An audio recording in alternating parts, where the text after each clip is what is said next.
sommes aujourd'hui à l'Institut universitaire de pêche et d'aquaculture, particulièrement au niveau du laboratoire d'aquaculture, dirigé par le professeur Jean Fall, qui est votre professeur, que vous connaissez déjà bien. Donc, qui est venu plusieurs fois à l'USEN, donc faire le cours, plusieurs modules d'ailleurs. Ensuite, son équipe qui est là. Il y a Madame Ndiaye, que vous, bon, peut-être vous ne la connaissez pas, mais elle est L2, mais elle intervient déjà. Plus maintenant les autres étudiants qui sont en master, qui vont vous faire aujourd'hui le travail pratique, ce que vous allez faire aujourd'hui. Donc, je suis très ravi, en tout cas moi, de rencontrer mon ex-élève que j'ai eu en terminale au lycée, quand j'ai fui au lycée. Maintenant, de toutes les façons, on va vous dérouler aujourd'hui le plan de travail. Nous sommes très heureux de vous accueillir à l'UCAD, particulièrement à la station aquacole de l'Institut universitaire de pêche et d'aquaculture. Bon, je ne serai pas long. Je vais laisser mes étudiants donc, qui sont essentiellement regroupés en deux. Il y a un groupe de thésards, mais également il y a un groupe donc, de master, surtout master 2. Donc, Nogoy va assurer la présentation de tout un chacun, mais également va vous donner le planning de travail d'aujourd'hui. Bon, on souhaiterait que vous faites 2 jours, mais malheureusement, vu les contraintes, donc c'est pas possible. On va essayer donc d'aller très rapidement. La station aquacole appartient à l'Institut universitaire de pêche et d'aquaculture. Elle se trouve à la faculté des sciences et techniques de l'UCAD, juste entre la bibliothèque universitaire qui est juste devant nous, les locaux GEDA et LPA et le restaurant de l'université. Elle a une superficie de 331 mètres carrés. Comme infrastructure aquacole, nous avons 12 bacs circulaires en fibre de verre de capacité 1,2 m3, 2 bassins dont l'un est en béton de capacité 25 m3 et l'autre en bâche de capacité 20 m3. Comme espèces, nous avons 6 espèces, dont 2 qui sont les espèces phares presque qu'on utilise pour nos expériences. C'est le tilapia du Nil, Oreochromis niloticus, le poisson-chat, le Clarias garipinus. Nous avons un autre type de poisson qui appartient à la famille des poissons-chats, qui est l'Heterobranchus. On a aussi le Polypterus senegalensis. Nous avons des hybrides comment dirais-je, Mozambiquus et Oreochromis niloticus. Et comme activité phare de la serre, nous faisons la nutrition, c'est-à-dire, elle est vaste mais bon, c'est-à-dire la nutrition qu'on fait ici se traduit par le biais des expériences. Nous faisons ici des expériences, comme je l'avais dit tantôt, nous faisons de l'aquaculture de recherche. Il existe 3 sortes d'aquaculture sur le plan juridique. L'aquaculture de subsistance, l'aquaculture de recherche et l'aquaculture commerciale. J'ai dit bien sur le plan juridique. Ce sont les 3 formes d'aquaculture qu'on autorise à faire ici au Sénégal, sur le plan juridique. Nous faisons de l'aquaculture de recherche et par ça, nous faisons de la nutrition. Il y a des expériences qu'on fait ici, qu'on fait pour voir la croissance des espèces, peut-être la croissance en taille, la croissance en poids, mais aussi pour voir leur fécondité, etc. Tout au début, pour faire une expérience, on démarre par l'empoisonnement. C'est la première étape qu'on fait. L'empoisonnement, peu importe l'espèce qu'on va choisir. Donc pour l'empoisonnement, je prends l'exemple ici. Il teste 3 aliments, c'est le même aliment mais différents taux. Par exemple, il fait un test sur le sésame. Donc là, on a le régime témoin, là, 25% et 100%. Ça dépend de qui fait l'expérience. C'est un triplicata. Oui. Par exemple, si on fait une expérience, on choisit un espèce, par exemple le tilapia. Pour chaque bac, on doit avoir le même nombre d'individus et la même biomasse pour la phase initiale. Par exemple, comme c'est une comparaison, ils doivent avoir tous dans tous les bacs le même nombre d'individus et la même biomasse pour le départ. Après donc 15 jours, ce qu'on fait, c'est chaque matin, avant de faire quoi que ce soit, on commence par vérifier la température, les paramètres physico-chimiques avec l'aide de ces appareils. Donc ça, on va prendre, c'est la température et le pH. Donc les sondes sont en bas. Oui. Donc ça va prendre quelques secondes ou minutes pour qu'il nous donne les valeurs exactes.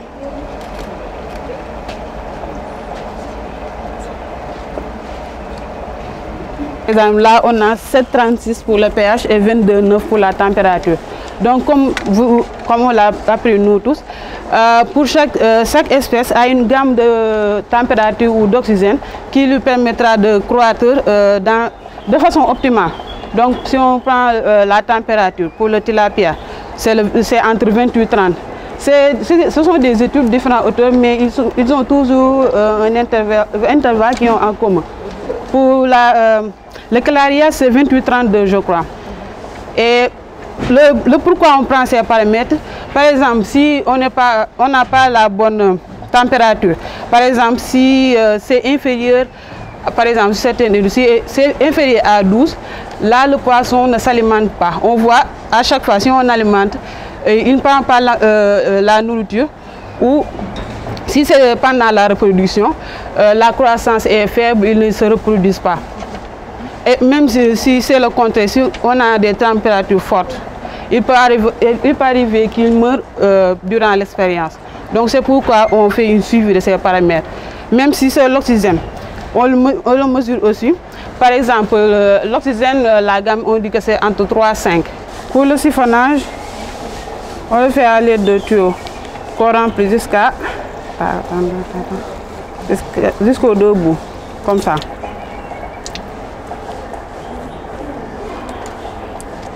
Vous voyez, en fait, je bouge les trous pour éviter que le niveau baisse.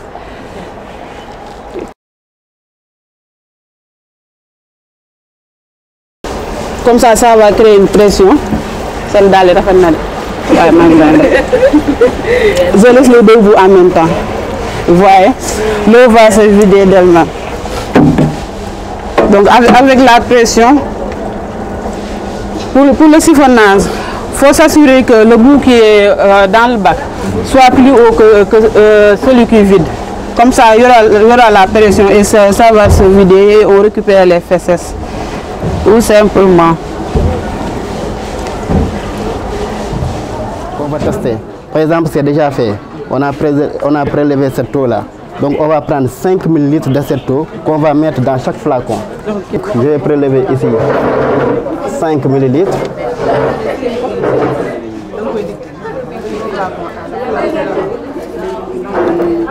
Je vais les mettre là. NH4, ouais. C'est ça qu'on va utiliser pour le flacon test. Maintenant, comme la fiche de lecture, vas-y. NH4. Non, il y a NH4 1, vous voyez. Regardez ici. Il y a NH4. Ici, on a mis 1. Il y a NH4 2 et il y a NH4 3. Oui, ce sont des substances quoi. Ce sont... C'est la concentration. Oui, oui. NH4 1. Ouais. 4 gouttes. Donc, on va prendre le flacon test, qu'on va mettre 4 gouttes de NH4 1. On va mettre 4 gouttes. 1, 2, 3, 4. C'est bon. 4, 2. NH4 2, oui. 4 gouttes, vous voyez, NH4 2. Dans le même flacon aussi, on va mettre 4 gouttes.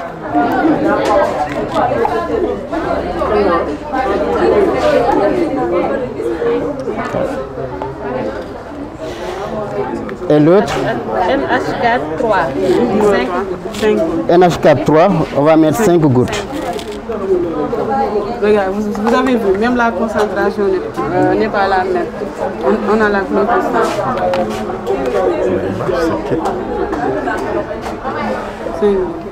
et il faut chronométrer.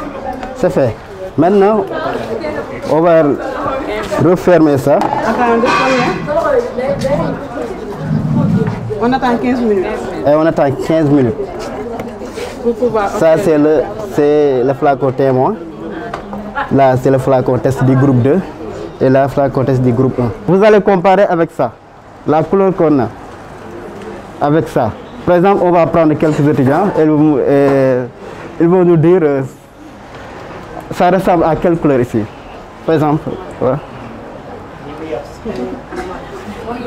Ceux qui sont daltoniens, ils n'en font pas partie. Ça, il a pris la deuxième. Et la deuxième, ça correspond à 0,1. 0,1 mg par litre. Il faut aussi prendre en compte, là où on vous a monté, par exemple, si c'est le poisson, on va voir si, dans quel intervalle il est, soit en vert, en zone rouge ou jaune. Bon. Ça, c'est encore jaune jusque là, c'est encore bon. Après ça, c'est la... Donc 0,1. Pour monsieur, c'est 0,1. Monsieur, vous? Les dames. Non, attends, on va prendre 4. Celle-là. Pour monsieur aussi, c'est 0,1.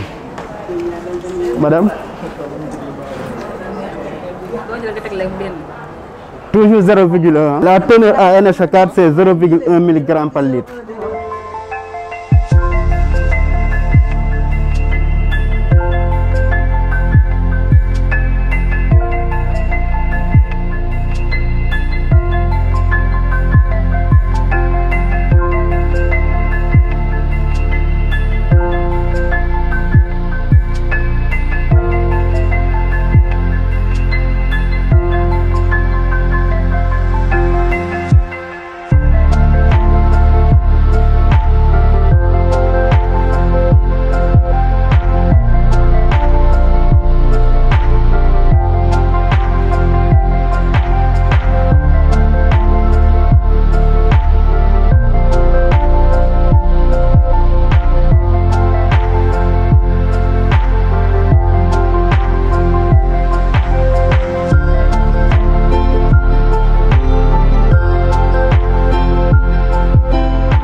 Donc là, on va observer,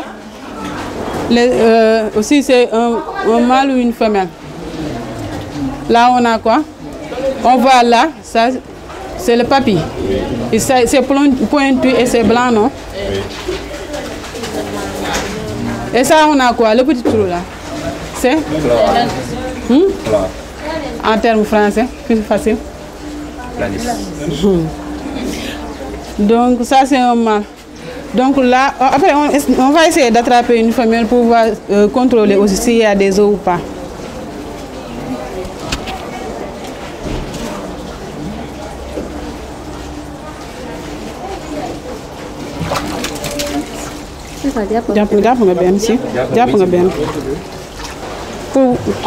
Parce qu'on ouvre la boucle pour vérifier si elle n'a pas incubé ou pas. Mais là, on n'a rien. Là, on a une femelle. Vous êtes d'accord, non?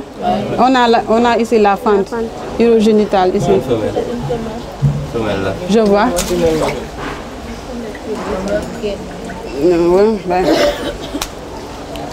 Ici, vous avez vu, on a ici la fente. C'est un peu rougeâtre aussi à la fin. Et ça aussi, on peut... De toute façon, il n'y a rien. Vous voyez, elle n'a pas incubé. Caractéristiques qu'on peut observer à l'œil nu ici. Pour le Clarias gariopenus, on voit la nageoire dorsale, elle est continue ici. Alors oui, par exemple, ça, celui-là, c'est un mâle Clarias gariopenus. Vous voyez, la nageoire, elle est continue. Ici, oui. Ça, c'est une femelle, Heterobronchus longifilus. Et vous voyez, la nageoire, elle est discontinue ici. Vous avez vu, même celle-là, la nageoire est discontinue. Comme vous avez fait la remarque tout à l'heure, le fait qu'on soit nombreux, ça les stresse, ça peut les stresser. Donc, comme je disais, la femelle, celle-là, c'est Heterobronchus longifilus. On a la nageoire qui est discontinue. Vous voyez, ici, la nageoire est discontinue. Un grand gaillard pour nous attraper.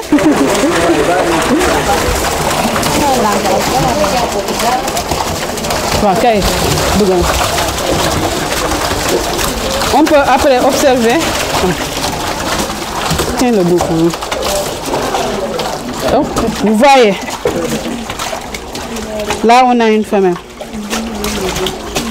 Vous avez vu, là, on a l'orifice génital. Il y a une fente. Si c'est un mâle, vous allez voir que le bout est pointu et pâle. Vous avez vu? Il y a l'orifice génital. C'est l'orifice urinaire. Comment vous avez dit tout à l'heure? Coloateur. Oui. Et là, c'est l'orifice génital. Ça, c'est quelle espèce? Quelle clarias? Ça, c'est guerrier féminin. C'est mâle ou femelle? Pour un ongle, petit.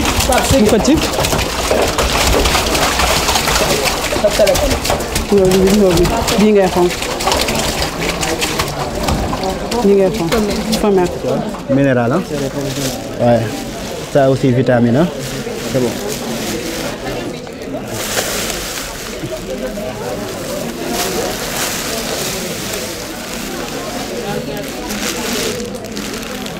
Farine de maïs.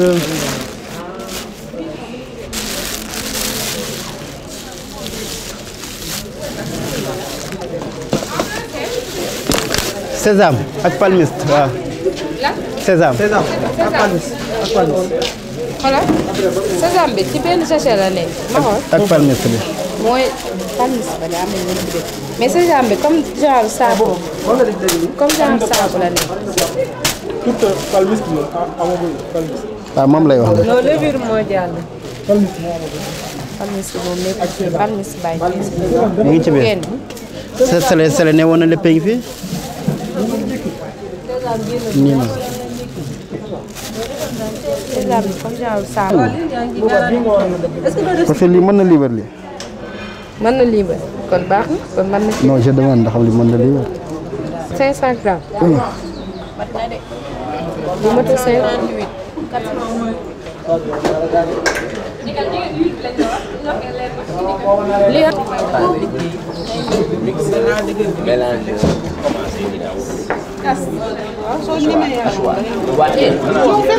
man gëm naa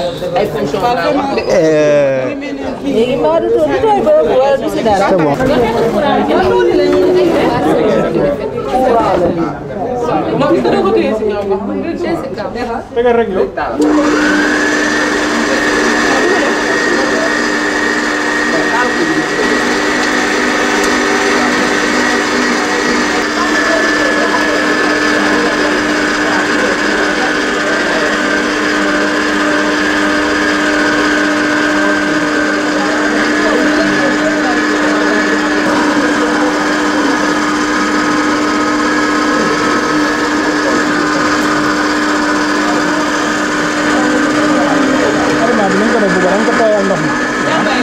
Gan noo koy mën a dégg waaw.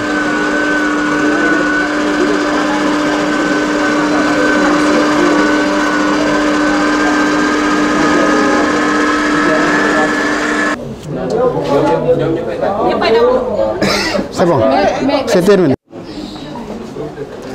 À noter que l'aliment là, ça ne flotte pas. C'est bon. Finalement, est-ce qu'on peut l'utiliser comme ça? Si vous avez par exemple des alevins, est-ce que vous pouvez l'utiliser comme ça? Qu'est-ce qu'il faut faire alors?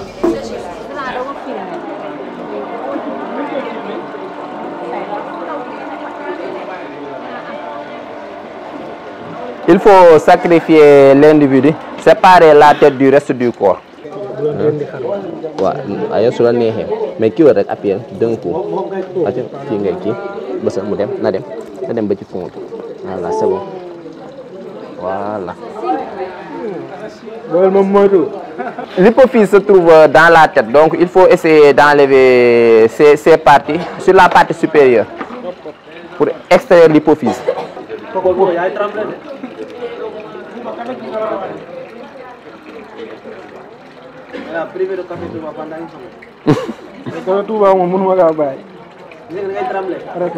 Voilà, c'est bon.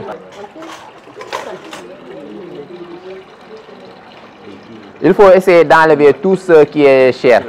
Et une fois fait, on va voir la partie qui contient l'hypophyse.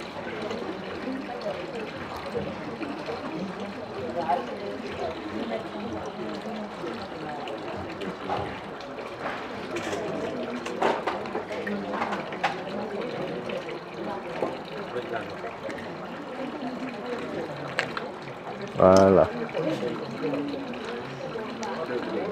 Une fois l'opération terminée, vous voyez, l'hypophyse se trouve au niveau de cette partie. Ici, ensemble, à partir. Ah, ok. Oui, vous allez voir, il va venir vous montrer.